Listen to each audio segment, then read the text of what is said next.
हजारों किलोमीटर की यात्रा करने के लिए चले जाते हैं। ये विदेशी प्रवासी पक्षी आते हैं, हमारे देश में भी आते हैं, दूसरे देशों में भी जाते हैं, 2-2 हजार किलोमीटर से चल के आते हैं। कमाल की बात तो ये है, रास्ता नहीं भूलते,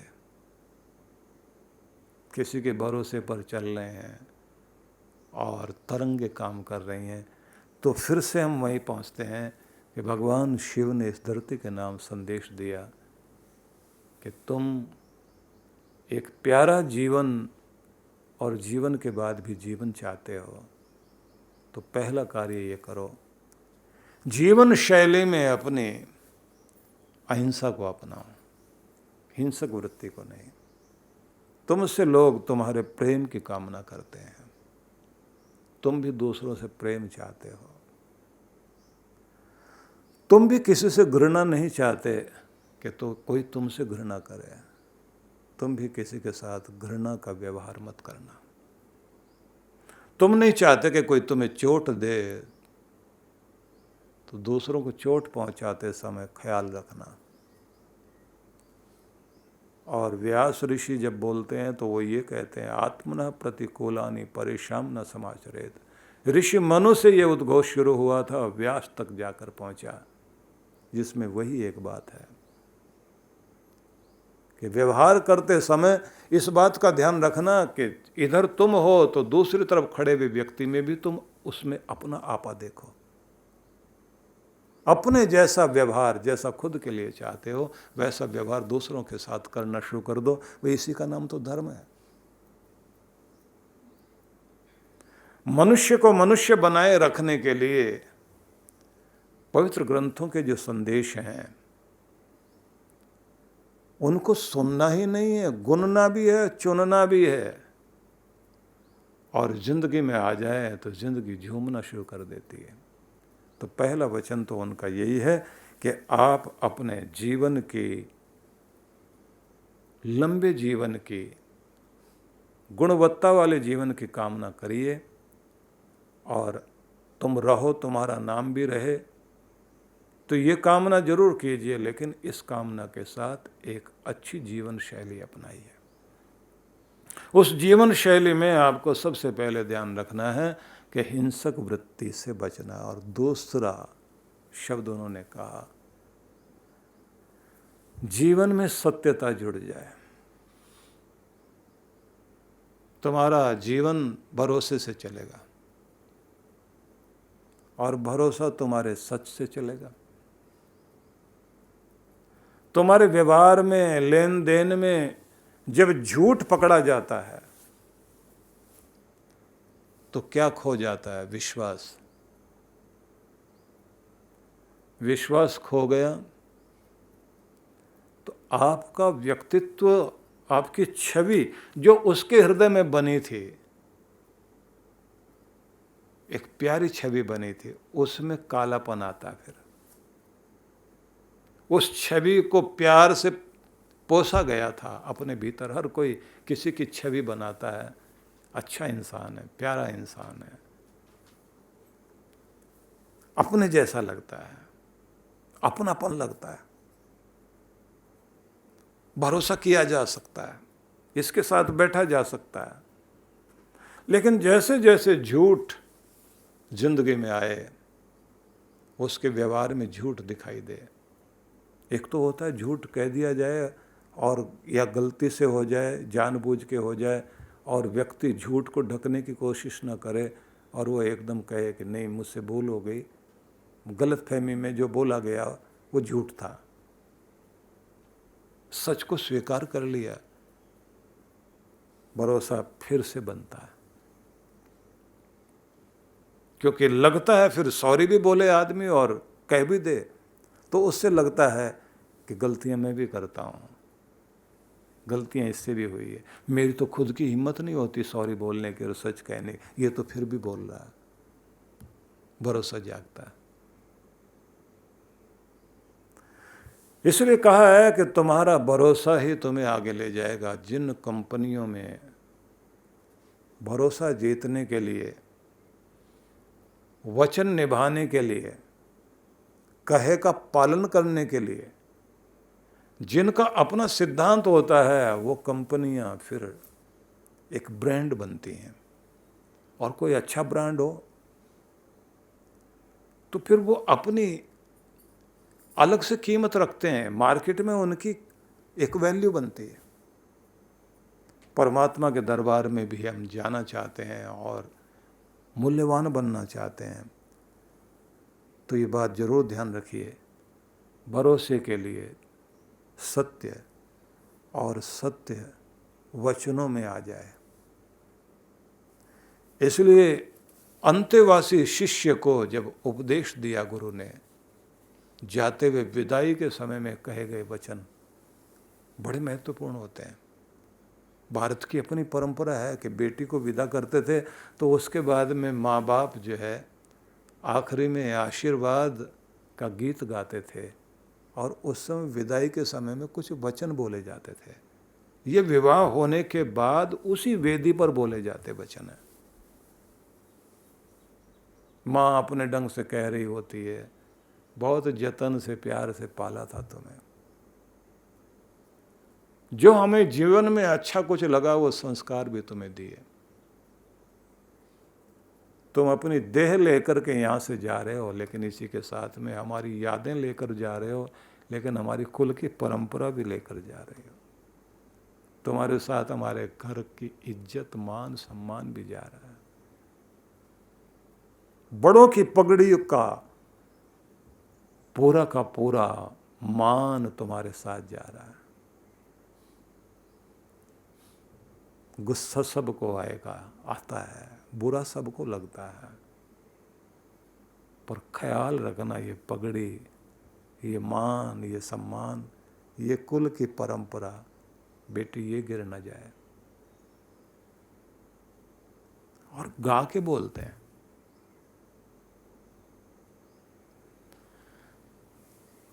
अब आजकल तो लोगों के पास उतना टाइम नहीं है, क्योंकि नाचने गाने में और दूसरी चीज़ों में आजकल तो दूल्हा भी जो है घोड़े से उतर के नाच रहा है, और ना नाचे तो उसके दोस्त कहते हैं उतर नीचे और नाच, यही तो मौका है नाचने का। बाद में तो जिंदगी में न जाने क्या होगा क्या नहीं होगा। उधर दुल्हन को कहते हैं कि तू भी जो है और काम छोड़, स्टेज पे नाच, और नशा वशा करके जो है इधर लड़की के फादर नाच रहे हैं, उधर लड़के के फादर नाच रहे हैं, सभी नाचने में लगे हुए हैं। ठीक है, आनंद मनाना चाहिए, लेकिन जो सबसे महत्वपूर्ण समय है हमारी अपनी परंपरा, वो विवाह का मंडप, जहाँ शिक्षा दी जाती है, जहाँ कहा जाता है कि जीवन का एक बेहतरीन अवसर है ये, जब दो कुल मिले हैं, जब दो आत्माएं दो नदियों की तरह से एक होने लगी हैं, जब कुछ समाज के सामने वचन दिए जा रहे हैं। महत्वपूर्ण तो वही है जो विवाह उस समय होता है। वो ब्याह शादी के समय में जो डांस हो रहा है वो विवाह नहीं है, वो बाजा बज रहा है वो विवाह नहीं है, वो जो खाना पीना कराया जा रहा है वो विवाह नहीं है। विवाह वो है जो उस समय वर और वधू दोनों उस विधि को संपन्न करने के साथ एक दूसरे को वचन देते हैं। कमाल की बात यह है कि उस पर ध्यान किसी का नहीं होता, और कुछ तो वर के दोस्त ऐसे वो पंडित जी की तरफ पैसे दिखा रहे होते हैं, थोड़ा जल्दी।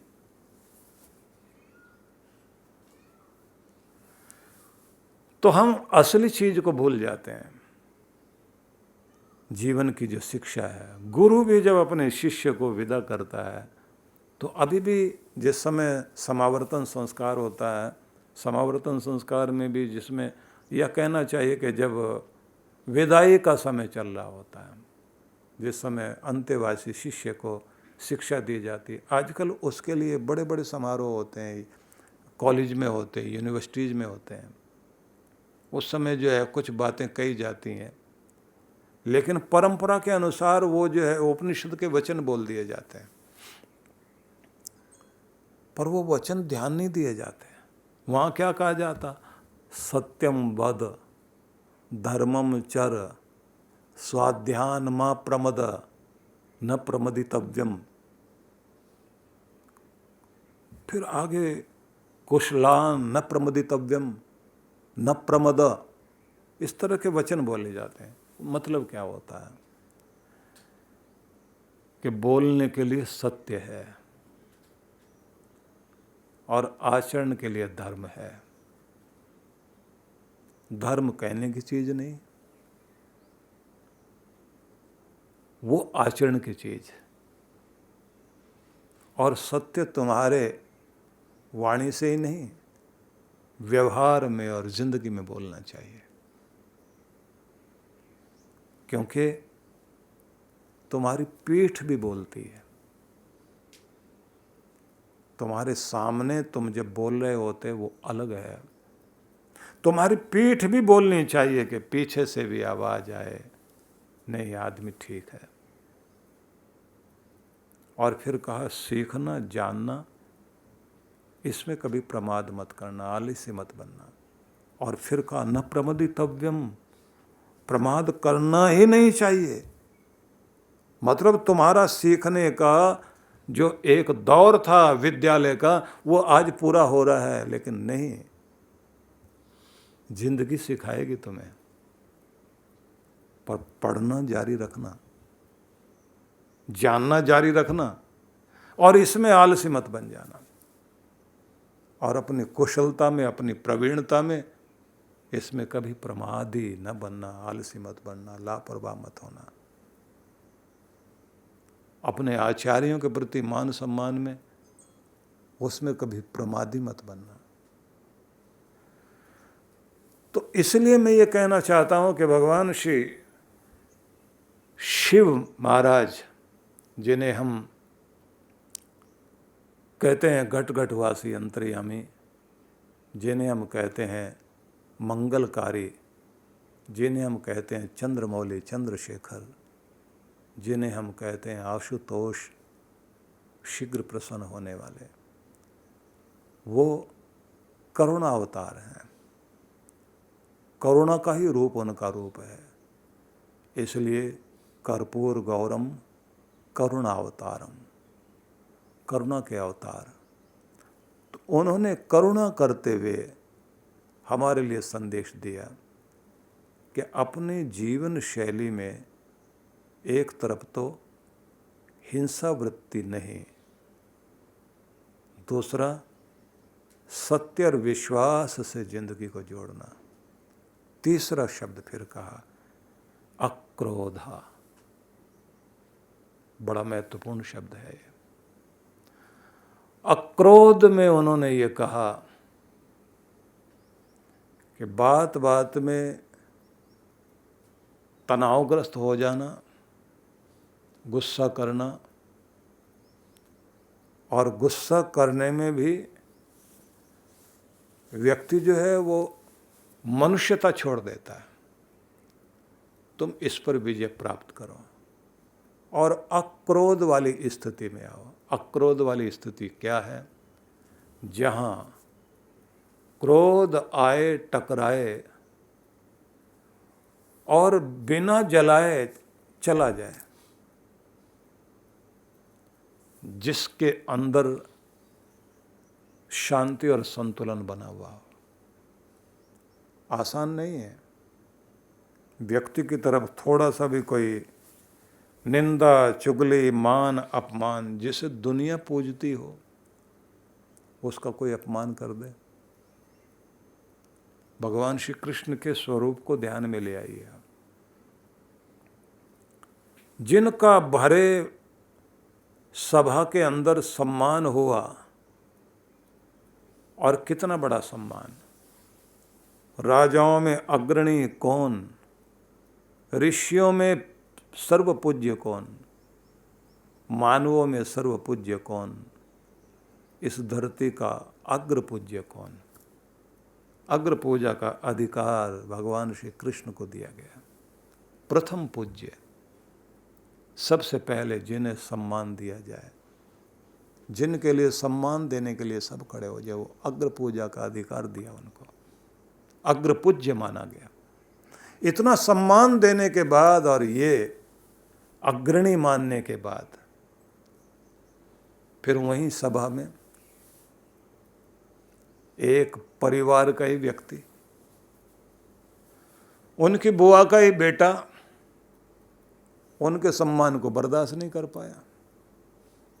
राजाओं को कहता तुम्हारी बुद्धि भ्रष्ट हो गई, किसको सम्मान दे रहे हो?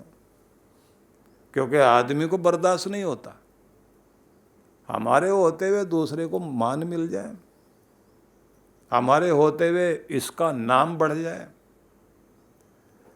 उसने बुरा भला बोलना शुरू कर दिया। वहां गाली देने का मतलब है इतने बड़े आक्षेप लगाए, अपमानित करने के जो तरीके हो सकते थे सब इस्तेमाल किए उसने।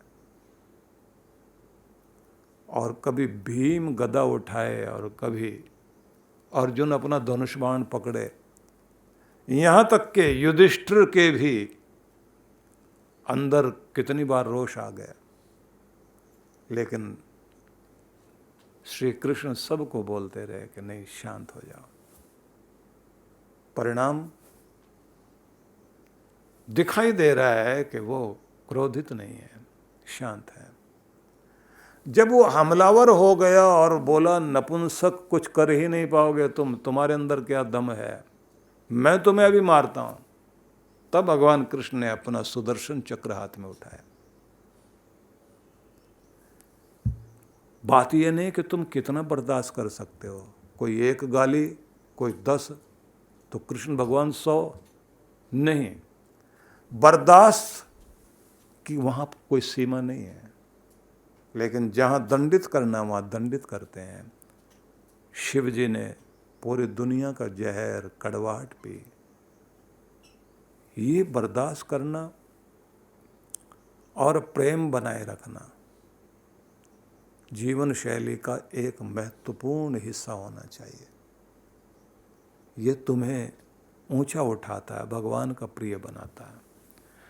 तो इसलिए सभी से मैं ये निवेदन करूंगा कि भगवान शिव के उपदेश बहुत महत्वपूर्ण हैं। इस धरती के वासियों के लिए जो उपदेश दिया उसे चिंतन कीजिए। इस कड़ी में हम लोग आगे बढ़ेंगे कल और, क्योंकि आज 3 वचनों तक हम लोग पहुँचे हैं। सभी के लिए मेरी बहुत सारी मंगल कामनाएं।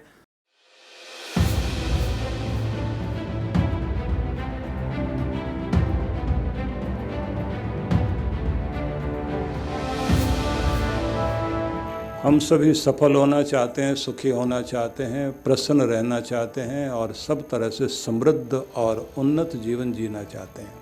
हमें पता भी नहीं लगता कि कैसे हमारे हाथों से इतने सारे दिन निकलते चले गए, इतना सारा समय निकलता चला गया और आयु के उस मोड़ पर हम आकर के खड़े हो गए। 2022 के 365 दिनों में हम कैसे अपने जीवन को अधिक आनंदित और सफल जी सकते हैं, उसी के लिए यह एक जीवन निर्माण साधना जो 30-31 दिसंबर से लेकर के और 1 जनवरी तक आयोजित की गई है। 3 दिनों के लिए 1 घंटे के लिए हम लोग बैठेंगे ऑनलाइन और हम इसमें उस साधना को और उस विधि को अपनाएंगे, उस लाइफ स्टाइल को भी साथ में जोड़ेंगे, जिससे हमारे जीवन में ज़्यादा कुछ परिवर्तन आ सके और स्वाभाविक रूप से आ सके, सहज रूप में आ सके। तो इसके लिए आप सबको आमंत्रित किया जा रहा है और नववर्ष महोत्सव का एक सुंदर अवसर हम सबको प्राप्त हो रहा है 1 जनवरी को 2022 को, जिसमें आप सबको आमंत्रण दिया जा रहा है।